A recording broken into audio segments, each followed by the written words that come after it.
What's your name? How old are you? And where are you from?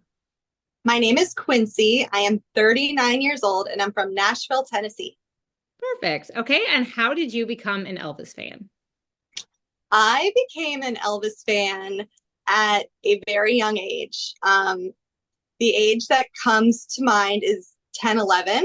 And I grew up listening to oldies music. And I had my little tape deck. Is that what they're called? A Walkman. Yeah. And my mom found an Elvis greatest hits on sale at Walmart or something. And she brought it home to me and I started listening to it on repeat. Nice. So was Yeah. your mom a fan or did she just like buy it on a whim? No, no family members that were really Elvis fans. I think she just bought it on a whim. Okay. And yeah. You just went down the rabbit hole. Well, So you were like a kid in Elvis and like you that probably was a little difficult like with being an Elvis fan around a bunch of kids who were probably not Elvis fans. So what was that like growing up an Elvis fan? well, for sure.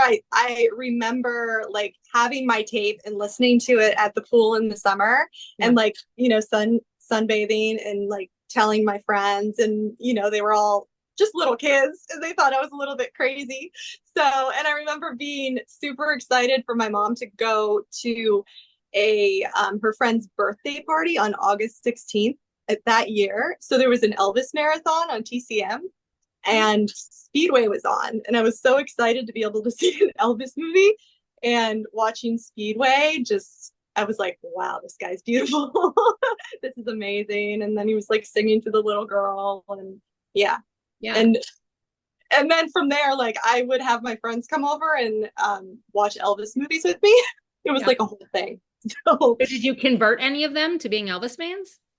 um, yeah, a few of them went and would, watch Elvis on their own, like Elvis movies on their own. And I had like one of my good friends was like a Beatles girl, and we would have days where we would do the Beatles and we would do Elvis. And on my 15th birthday, my mom drove me and two of my friends to Graceland. And this is when I lived in Maryland. Oh, So it was wow. a lot farther than Nashville. But we Yeah. took a road trip to Graceland with my girlfriends. Okay, so please tell me about your first visit to Graceland. Well, that wasn't my first. My first visit to Graceland was when I was 13.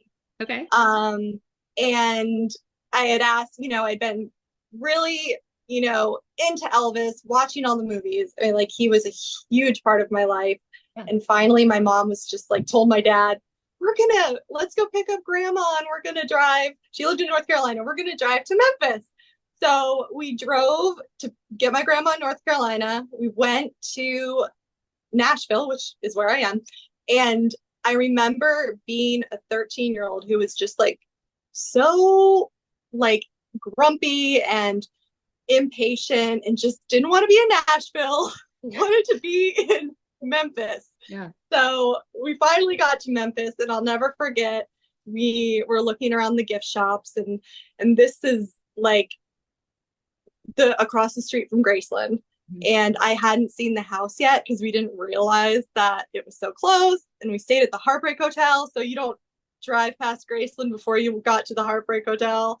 And I remember saying to the lady at the gift shop, I was like, where's Graceland? She's like, it's right across the street. So my mom, she walked me across the street in the rain and I cried. And yeah, it was amazing. Yeah. I was very excited. So what was it like walking into the house and like seeing where he lived and everything? Like, do you remember that? I remember being on the bus with my mom and my grandma going up the driveway for the first time. And I had sunglasses on because I was crying and I didn't want anybody to see me. And the thing was playing Welcome to My World. And I just remember like standing there while the tour guides, on the front patio thing, telling you about the house and walking in and the smell. Like, Yeah. like the smell is the first thing I even think about. And Yeah. yeah. So how many times have you been to Graceland? Okay. This is kind of like I don't know. It's gotten to a point where I really don't know. And it's like, I wish I had kept track because my mom was amazing and took me. Then she took me for my 15th birthday, for my 16th birthday. Amazing. Um, and so then I went with my now husband. He took me.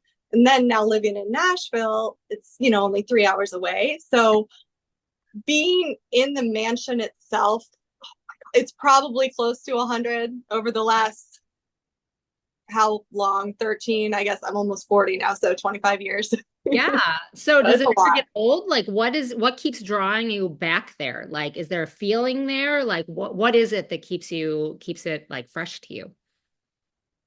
It never gets old, no. I feel like it's the closest we can really get to being near Elvis, having been, especially being born after he passed away. Mhm. So that's really special. And I have such good memories there and such good friends. And it doesn't ever get old. It always feels wonderful, walking into the house. And especially like this last August during Elvis week, they had like Elvis's clothes, on the Oh yeah. mannequins. Yeah. And that brought me back to my first time because it was really emotional for me then. I started crying. I was like, this is so different because I'm so used to it being the same, Yeah. which is great. But like to have that, that was really special. Yeah, where they like had his outfits like the mannequin on the steps and like if you looked really fast it was like oh like Elvis is coming down the steps like it was kind of trippy. That was kind of cool. It really was cool. So you've been to Elvis Week at least once. So how many times have you been to Elvis Week? I've been to the vigil, like the actual vigil night, 3 times now, which isn't a lot, I guess. But I would go to Elvis Week for different events. Like I had a friend who was the gate security guard for a while, and he got me tickets to see like Elvis. That's the way it is when it first premiered again. And like I always left before the candlelight.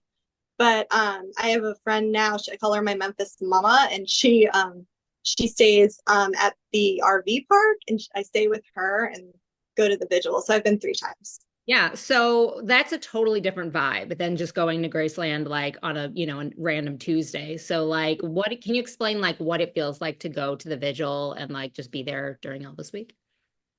It's definitely different because you know that almost everybody there is because they love, love, love, and adore Elvis, and they're there to honor him and his life. And there's so much going on, so many people that were in his life, and just hanging around. Yeah, it's special. Um, so what has surprised you most about your Elvis journey? It could be anything. Hmm. Um, I guess how much he's really helped me get through hard times. He's a comfort. Um, like I was going through a really hard time before I knew I had to have open heart surgery, and I would wake up in the middle of the night and be anxious, and I would put on Elvis gospel, and he would just make me feel better, and I would fall back to sleep. Like, um, I guess I mean, like the biggest like surprise is how much of a comfort, a man who hasn't been here for so long can be Yeah. to so many people, not just me. My last question for you then is what does being an Elvis fan mean to you today? Um, I feel like being an Elvis fan is just a part of who I am.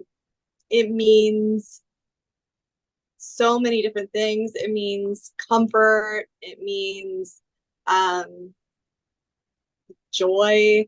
Um, and it's really nice that more people are starting to appreciate him since the Elvis film and feel the same way.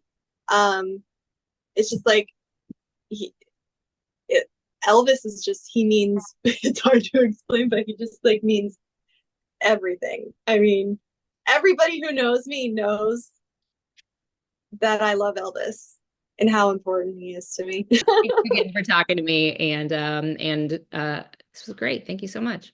Thank you so much. It's been awesome.